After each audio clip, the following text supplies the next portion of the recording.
Hi all, welcome to new video. ഇന്നത്തെ വീഡിയോയിലേക്ക് എല്ലാവർക്കും സ്വാഗതം. ഇന്നത്തെ വീഡിയോയിൽ നമ്മൾ പറയാൻ പോകുന്നത് ഹിന്ദുസ്ഥാൻ പെട്രോളിയം കോർപ്പറേഷൻ ലിമിറ്റഡ് 2026 റിക്രൂട്ട്മെന്റ് നോട്ടിഫിക്കേഷൻ വന്നിട്ടുണ്ട്. അതിൻ്റെ ഡീറ്റെയിൽസിനെ കുറിച്ചാണ്. ഇപ്പോൾ വീഡിയോയിലേക്ക് കടക്കുന്നതിന് മുമ്പായിട്ട് നിങ്ങൾ ഈ ചാനൽ ആദ്യമായിട്ട് കാണുകയാണെങ്കിൽ ചാനൽ ഒന്ന് സബ്സ്ക്രൈബ് ചെയ്യാം. കൂടാതെ വീഡിയോ ഇഷ്ടപ്പെട്ട വീഡിയോ ഒന്ന് ലൈക്ക് ചെയ്യാം. അതുപോലെ തന്നെ ജോലി അന്വേഷിച്ചുകൊണ്ടിരിക്കുന്ന നിങ്ങളുടെ സുഹൃത്തുക്കൾക്കും ബന്ധുക്കൾക്കും കൂട്ടുകാർക്കും ഒക്കെ വീഡിയോ ഒന്ന് ഷെയർ ചെയ്തും കൂടി കൊടുക്കാം. ഇനി നമുക്ക് വീഡിയോയുടെ ഡീറ്റെയിൽസിലേക്ക് പോവാം. ഹിന്ദുസ്ഥാൻ പെട്രോളിയം കോർപ്പറേഷൻ ലിമിറ്റഡ് 2026 നോട്ടിഫിക്കേഷനാണ് വന്നിട്ടുള്ളത്. ഇത് വിളിച്ചിട്ടുള്ളത് ഗ്രാജുവേറ്റ് അപ്രൻറ്റീസ് ട്രെയിനി പ്രോഗ്രാമിലേക്കാണ് ഇപ്പോൾ വിളിച്ചിട്ടുള്ളത്. ഏകദേശം 600 വേക്കൻസി കാര്യങ്ങളാണ് പറയുന്നിട്ടുള്ളത്. ആപ്ലിക്കേഷൻ സ്റ്റാർട്ട് ചെയ്തിട്ടുള്ളത് 16/2/2026 ആണ്. ആപ്ലിക്കേഷൻ്റെ ക്ലോസിംഗ് ഡേറ്റ് വരുന്നത് 2/3/2026 അപ്ലൈ ചെയ്യാനുള്ള ഏജ്, അതായത് മിനിമം ഏജ് പറയുന്നത് 18 വയസ്സാണ്. മാക്സിമം വയസ്സ് പറയുന്നത് 25 വയസ്സാണ്. ഇതിൽ ഏജ് റിലാക്സേഷൻ പറയുന്നുണ്ട്. അത് ഓരോ കാറ്റഗറിക്കും വ്യത്യസ്ത രീതിയിലാണ് ഏജ് റിലാക്സേഷൻ കൊടുക്കുന്നത്.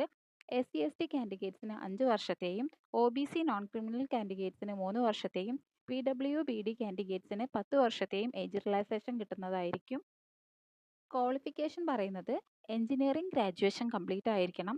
അത് 4 സ്ട്രീമിൽ പറയുന്നുണ്ട്: സിവിൽ, മെക്കാനിക്കൽ, ഇലക്ട്രിക്കൽ, ഇൻസ്ട്രുമെൻറ്റേഷൻ. ഈ 4 ഏതെങ്കിലും ഒരു സ്ട്രീമിൽ എഞ്ചിനീയറിംഗ് ഗ്രാജുവേഷൻ കംപ്ലീറ്റ് ആയിരിക്കണം. അതിൽ 60% മാർക്കാണ് ചോദിക്കുന്നത്. എല്ലാ സെമസ്റ്ററും കൂടി 60% മൊത്തം മാർക്കാണ് ചോദിക്കുന്നത്. അത് അൺറിസർവ്ഡ് കാറ്റഗറിക്കും OBCക്ക് അഥവാ നോൺ ക്രിമിനലേഴ്സിനാണ് 60% പറയുന്നത്. ഇതിൽ SC/ST PWBD കാൻഡിഡേറ്റ്സിനൊക്കെ 50% മാർക്കാണ് ചോദിക്കുന്നത്. മാസം 25,000 രൂപ സ്റ്റൈഫൻഡോട് കൂടിയിട്ടാണ് ഇതിൽ ട്രെയിനി ആയിട്ട് ജോയിൻ ചെയ്യാൻ പറ്റുക. അതിൽ 20,500 രൂപയാണ് STPL ഡയറക്റ്റായിട്ട് നമുക്ക് തരിക. 4,500 രൂപ government of India DBT scheme through നമ്മൾ അക്കൗണ്ടിലേക്ക് നേരിട്ട് കിട്ടും. അങ്ങനെ ടോട്ടൽ 25,000 രൂപയായിരിക്കും നിങ്ങൾക്ക് മന്ത്ലി സ്റ്റൈഫൻഡായിട്ട് കിട്ടുന്നുണ്ടായിരിക്കുക. ഓരോ സംസ്ഥാനത്തിനനുസരിച്ചും വ്യത്യസ്ത രീതിയിലാണ് ട്രെയിനിങ് സ്ലോട്ട് ഉള്ളത്. അതിൽ കേരളത്തിൽ എന്ന് പറഞ്ഞാൽ മൊത്തം 15 സ്ലോട്ടാണ് ഉള്ളത്. അപ്പോൾ കാൻഡിഡേറ്റ്സിന് അവർക്ക് ഇഷ്ടപ്പെട്ട സ്റ്റേറ്റിലേക്ക് ആപ്ലിക്കേഷൻ കൊടുക്കാൻ പറ്റും. പക്ഷേ അറ്റ് എ ടൈം ഒരൊറ്റ സ്ലോട്ടിലേക്ക് മാത്രമാണ് അപ്ലൈ ചെയ്യാൻ പറ്റുക. അപ്പോൾ നമ്മൾക്ക് പോയി വരാനും അല്ലെങ്കിൽ നമുക്ക് ജോലി ചെയ്യാൻ താല്പര്യമുള്ള സ്ലോട്ട് നോക്കിയിട്ട് എല്ലാവരും അപ്ലൈ ചെയ്യാൻ ശ്രമിക്കുക. പിന്നെ പ്രധാനപ്പെട്ട ഒരു കാര്യം പറയുന്നത്, ഈ ഗ്രാജുവേഷന് 1/4/2024 മുതൽ ക്വാളിഫൈഡ് ആയിട്ടുള്ള ആൾക്കാർക്കാണ് അപ്ലൈ ചെയ്യാൻ പറ്റുക. അതിനു മുമ്പ്, അതായത് 2023 1/4/2023 മുൻപ് ക്വാളിഫൈഡ് ആയിട്ടുള്ള ആൾക്കാർക്ക് ഈ പോസ്റ്റിലേക്ക് അപ്ലൈ ചെയ്യാൻ പറ്റില്ല.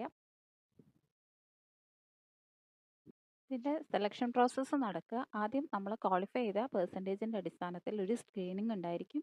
അതിനുശേഷം ഡോക്യുമെൻ്റ് വെരിഫിക്കേഷനും ഫൈനൽ മെറിറ്റ് ലിസ്റ്റും മെഡിക്കൽ സർട്ടിഫിക്കറ്റ് പ്ലസ് പോലീസ് വെരിഫിക്കേഷനും ഇത്രയും പ്രോസസ് ത്രൂ ആയിരിക്കും അതിൻ്റെ സെലക്ഷൻ പ്രോസസ്സ് കാര്യങ്ങൾ നടക്കുക.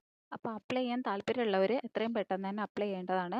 അപ്ലൈ ചെയ്യേണ്ട ഒഫീഷ്യൽ വെബ്സൈറ്റ് എന്ന് പറഞ്ഞാൽ http://job.hpcl.co.in റിക്രൂട്ട്മെൻറ്റ്.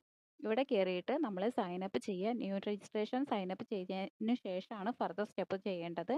അങ്ങനെ നമ്മൾ അപ്ലൈ ചെയ്യാം. അപ്പോൾ താല്പര്യമുള്ളവർ എത്രയും പെട്ടെന്ന് തന്നെ അപ്ലൈ ചെയ്യുക. പ്രത്യേകം ശ്രദ്ധിക്കേണ്ട കാര്യം, ഒരു സമയത്ത് ഒരു സ്റ്റേറ്റിലേക്ക് മാത്രമേ ആപ്ലിക്കേഷൻ കൊടുക്കാൻ പാടുള്ളൂ.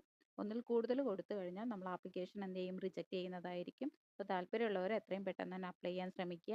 നല്ലൊരു ജോബ് വേക്കൻസിയാണിത്. 25,000 രൂപ സാലറിയോട് കൂടിയിട്ട് ഒരു വർഷത്തേക്ക് നിങ്ങൾക്ക് ടെമ്പററി ആയിട്ട് ജോലി ചെയ്യാൻ പറ്റുന്നതാണ്. അത് നല്ലൊരു എക്സ്പീരിയൻസും കൂടി ആയിരിക്കും എഞ്ചിനീയറിംഗ് ഗ്രാജുവേറ്റ്സിന് വരുന്നത്.